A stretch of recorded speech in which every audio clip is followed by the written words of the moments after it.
ቴዲ አፍሮ በተመለከተ ማንም ሰው እንደሚያውቀው ቴዲ አፍሮ በኢትዮጵያ የኪነ ጥበብ ዘርፍ በሙዚቃው ኢንዱስትሪ ውስጥ ወደድነው ጠላነው ተጽዕኖ ከፈጠሩ ሰዎች መካከል አንዱ ነው። ቴዲ አፍሮ ጥሩ ግጥም፣ ጥሩ ዜማ የማውጣት ያንን ደግሞ በመረዋ ድምፅ የማንጎራጎር ችሎታው ከፍተኛ ነው። ነገር ግን አሁን ቴዲ አፍሮን በተመለከተ የተነሱትን አንዳንድ ሰጣ ገባዎች ባሳያችሁ ፌዴራል ፖሊስ ሄዶ የቴዲ አፍሮን ስቱዲዮ 1 ስቱዲዮ 2 አቡጊዳን በሉት ምን በሉት ሃሁን በሉት መልክተን ሰብሮ የተለያዩ ንብረቶችን ወስዷል፣ ይሄን እናርጓል የሚል በጣም የተጓጓኑ ነገሮች አየሁ።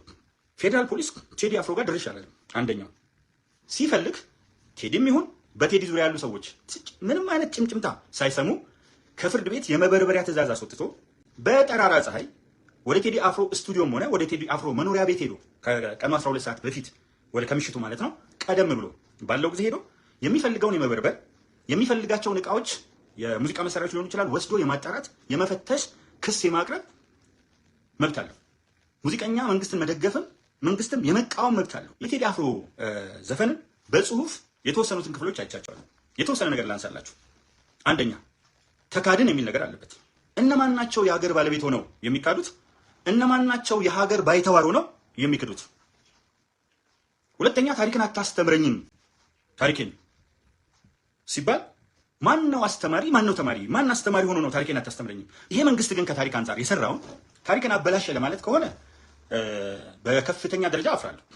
ከአድዋ 00 በላይ የታሪክ መገለጫ ምንድን ነው?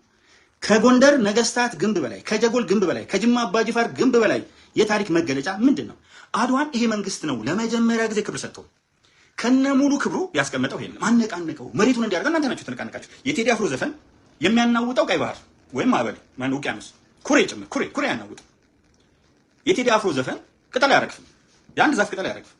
እናንተ የምታጥላሏት ሀገር ሲኦል ናት የምትሏት ዳስ የምትጥሉባት ድንኳን የምትጥሉባት ሀገር 150 ዓለም አቀፍ ጉባኤ ስታስተናግድ ትንሽ ፊል አታደርጉ? አይናችሁ እያየ ከአፍሪካ ሁለተኛ ከሆነችው ግብጽ 3 እጥፍ ኢትዮጵያ አድርጋለች ሲባል ማን ያመረተው ይመስላችኋል?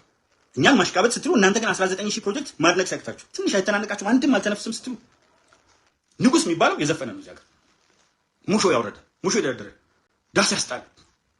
በቃ ጀግና ነው፣ ንጉስ ነው። በፍጹም አያልቅ የነበረ የህዳሴ ግድብ ጨርሶ ኢትዮጵያን በአፍሪካ ከፍተኛ ሃይድሮ ኤሌክትሪክ ፓወር ያስባለ ለእናንተ ንጉስ አይደለም። በአፍሪካ ትልቁ የሳይንስ ሙዚየም ብቻ ሳይሆን የመጀመሪያውን ኤአይ ዩኒቨርሲቲ እዚህ ጋር እውን የሚያደርግ ሰው ለእናንተ ንጉስ አይደለም። 7 ሚሊዮን ብቻ ሰው በዓለም ያመላለስ የነበረ አየር መንገድ በአጭር ጊዜ 25 ሚሊዮን አድርሶ 100 ሚሊዮን ለማድረስ የሚታገል ለእናንተ ንጉስ አይደለም። ለእናንተ ንጉሳችሁ የሚዘፍን ነው። እኔ እኮ ቴዲ አፍሮ ይቅርታ አድርጉልኝ፣ እኔ ብላቴናውን ለመናገር ብዬ አይደለም። ነገር ግን ቴዲ ያመጣው ነገር የአንድነት አቀንቃኝ ነው ቴዲ ምን አይደለም። ይቅርታ አድርጉልኝና ቴዲ አፍሮ የመበታተን የመለያየት አበጋዝ ነው። ፊት መሪ ፊት አውራሪ ነው። ቀኝ አዝማች ነው፣ ግራ አዝማች ነው። በተጨባጭ ላሳያችሁ ይችላል። ምንም እኮ መድከም አያስፈልግም። የቴዲ አፍሮ ሙዚቃ ሲወጣ ኢትዮጵያንን በሁለት ነው የከፈላቸው። የቴዲ አፍሮ ሙዚቃ ሙስሊሙን አያውቀው 50% ኢትዮጵያ ህዝብ፣ ከ40% በላይ የሆነው የኦሮሞ ህዝብ ታሪኩንም ሊመለከት አይፈልግም። የጃፓንና የአሜሪካን ያህል ከእስራኤልና ከጀርመን ቀጥሎ የጃፓንና የአሜሪካን ያህል የተላለቀ የለም። ዛሬ ግን የጃፓንና የአሜሪካንን ያህል የንግድ ግንኙነት ያላቸው ሀገሮች አላውቅም። ጃፓንና አሜሪካ ስለ ትላንት ቢያነሱ እኔ አሁን ስለ ትላንት አንስተን በትላንት መጣላት በትላንት ታሪክ መጋጨት አንድም ቀን ማልፈልገው ነገር እንተው። ትላንት አልፏል። ኢቭን እስከ ህወሓት ያለው የኢትዮጵያ ህዝብ አልቅሷል። ልጆቹ በደርግ ተረሽነዋል፣ በህወሓት ተረሽነዋል፣ በቋንቋው እንዳይማር ተደርጓል፣ በብሔረሰብ ተከትፏል። ያልተደረገው ነገር የለም። ስለዚህ አልቅሶ ለኢትዮጵያ ህዝብን ባመላሽ ይሄ ሰውዬ መጣ። ክቡር ጠቅላይ ሚኒስትር ማሽቃበጥ ምናምን ይመስላል። በቻልኩበት እናንተ በዘፈን ሙሾ ትመጣለ። እኔ እኮ የሞራል ልዩነታችን ላይ ኢትዮጵያ ሞተች ሲባል ምን ነው የሞተችው? በስንዴ ነው የሞተችው? በሩዝ ነው የሞተችው? ሀቁ አነጋገር በሳይንስና ቴክኖሎጂ ነው? በኮንስትራክሽን ነው? በመንገድ ነው? በከተማ ልማት ነው? በግብርና ነው? በማይኒንግ ነው? በኮንስትራክሽን ነው? በየትኛው ዘርፍ ላይ ነው ኢትዮጵያ የሞተችው? ሰንደቅ ዓላማ ወደቀ። ኧረ እባካችሁ ስንት ዓመት ነው የሰንደቅ ዓላማ በህገ መንግስት? ልክ ክቡር ጠቅላይ ሚኒስትር ዶክተር አብይ አህመድ ባለኮከቡን ሰንደቅ ዓላማ የመጣ ይመስል ሰንደቅ ዓላማ የማይፈልጉት አሉ፣ የምንፈልገው አለ። ስለዚህ በውይይት በሪፈረንደም ይወሰናል። ለዚህ ደግሞ የምክክር ኮሚሽን ምን ያደርግ ይሄ ሰው? እስኪ እሱን ብሆን ኖሮ ይሄን እናደርግ ነበር። አረንጓዴ ቢጫ ቀዩን ሰንደቅ ዓላማ አጽድቄ ባለኮከቡን በህግ አግድ ነበር፣ ህገ መንግስቱን በህግ አግድ ነበር። ከዛም እንደሚፈጠረው ሶሪያ፣ ሊቢያ፣ ሶማሊያ፣ የመን እሱን ሰንደቅ ዓላማ ብትነካ ብዙ ሚሊዮኖች አሉ ሆ ብለው የሚነሱ አታቆማቸው። ህገ መንግስቱን በህግ ብታግድ ሚሊዮኖች አሉ አታቆማቸው። እስኪ እኛ የምንለውና እናንተ የምትሉት ሰው ይፍረደን። የክርክራችን እኛ አንዱ ቡድን ህገ መንግስቱ በእኔ መቃብር ላይ ነው የሚለወጠው አለ። 4 ሙት ሳትሞት ብዙ ሀገሮች ህገ መንግስት ስላሻሻሉ እናሻሽላለን በመቃብር ላይ ነው አለ። ልክ አይደለም ማለት አንዱ ደግሞ መጣና ህገ መንግስት በህግ ይታገድ አለ። ኧረ ተው ማይም ከአራተኛ ለክፍል በመስኮት ያመለጠ ሰው እንኳን ይናቃል። በዚህ ዘመን ሲቪክስ የተማረ ትልቁ ህግ በትንሽ ህጎች አይታገድም አልኩ። ሰንደቅ ዓላማው ባለኮከቡን ሳይታነቃለሁ ልሙጥ የሚሉትን ንጹህን ሳይታነቃለሁ የሚለው አለ። ለምን ትታነቃላችሁ? አርማ እናድርግበት። ጤፍና ምንድነው ቡናን ያቀርብኩ ከነ ምክንያቱ አንተ ማቅረብና አርማው በሪፈረንደም ይወሰን፣ ሶስቱም ይቅረብ። ከዛ በኋላ በህዝብ ብልጫ እንመካከር ሲባል እንሰቀል። ምንድነው አላማችሁ?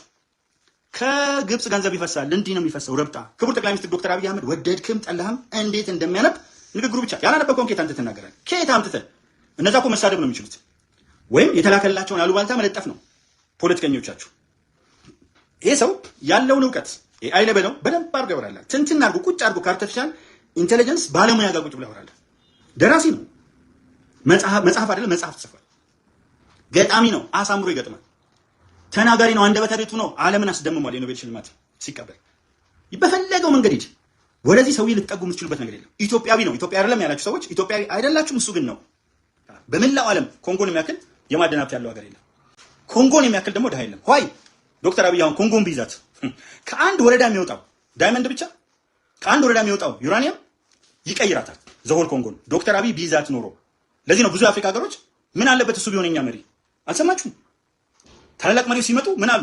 እነሱ እኮ የሚመጡት ቀይ ባህር አካባቢ ላላቸው ፍላጎት ነው። አይገርምህም? አይገርምህም? እሺ አፍሪካ ሀገሮችስ ኤጃ ጭራሽ ፍላጎቱ የሌላቸው እዛ ቦታ ላይ እግራቸውን ለመትከል የማይፈልጉ እግራቸውን ደግሞ የተከሉ ቋሚ የጦር ሰፈር ያላቸው እነሱስ ምን ሊያደርጉ መጡ ልትለኝ ነው? እና አንዳንድ ጊዜ የምናነሳው ነገር ሆነ ተብሎ አሁን ለምሳሌ ሎጆች አሉ ተሰሩ ምናምን እነዚህ ፓርኮች ምንድናቸው የመዝናኛ ስፍራዎች ምናምን ተሰሩ ተብለጨልጭ ምናምን አላችሁ። ግን አታፍሩ። አዲስ አበባ ውስጥ ያለውን መብራት ብልጭልጭ ስትሉ መንገዱን፣ ድልድዩን፣ የጤና ተቋማትን፣ ትምህርት ቤቶችን፣ አረንጓዴ ቦታዎችን እንደው የምታዩትን አጠቃላይ ነገር ብልጭልጭ ብላችሁ ስትደመስሱት አንድም አስተዋጽኦ ሳታበረክቱ ኮስሜቲክስ ስትሉት ትንሽ ሀፍረት ያሰማችሁ። ባዶ ሀገር ነው የሰጠው።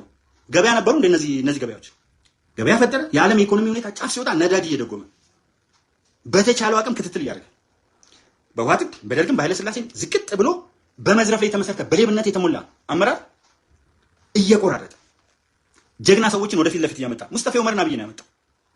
ሀጂ አወል አርባ አብይ ነው ያመጣው። እያንዳንዱ ቦታ ላይ ለውጥ የሚያመጡ ብሔራዊ መረጃና ደህንነት ላይ ክቡር አምባሳደር ሬድዋን ሁሴንን ዶክተር አብይ ነው ያስቀመጠው። እያንዳንዱ ቦታ ከ45 ዓመት በላይ በውትድርና ብቃት ያለው በወያኔም በዚህም ዘመን በየዘመኑ የተሸለመውን ጀግና ፊልድ ማርሻል ዶክተር አብይ ነው ያስቀመጠው። አየር ኃይሎች የሚኮሩበትን ንስር የሚባለው ክቡር ጀነራል ይልማ መርዳሳን ዶክተር አብይ ነው ያስቀመጠው። እሱ ወደ ውጭ ወደ ተለያየ ቦታ ሲሄድ በብቃት ሀገራችን ይመራል ብሎ ክቡር ምክትል ጠቅላይ ሚኒስትሩ ተመስገን ጥሩነህን ያመጣው ዶክተር አብይ። በትምህርት ላይ ትራንስፎርሜሽን እንዲመጣ ክቡር ፕሮፌሰር ብርሃኑ ነጋን ያመጣው ዶክተር አብይ። ኢዜማም አብንም ኦብነግም ኦነግም ሀገራችሁን አብረን እንምራ ያለ ለመጀመሪያ ጊዜ ዶክተር አብይ ሰው ነው። አሁን ሳደንቅ ሐሳቦችን ሳቀርብ እንዲህ ስለሆነ ነው እንደዛ ስለሆነ ተውት። እሱ እንኳን ሆነ ከሆነ እንኳን ሆነ ምንም አይቆጨኝም። ምክንያቱም በእናንተ ጭንቅላት ልክ ብትለኩኝ ምንም አይመስለኝም።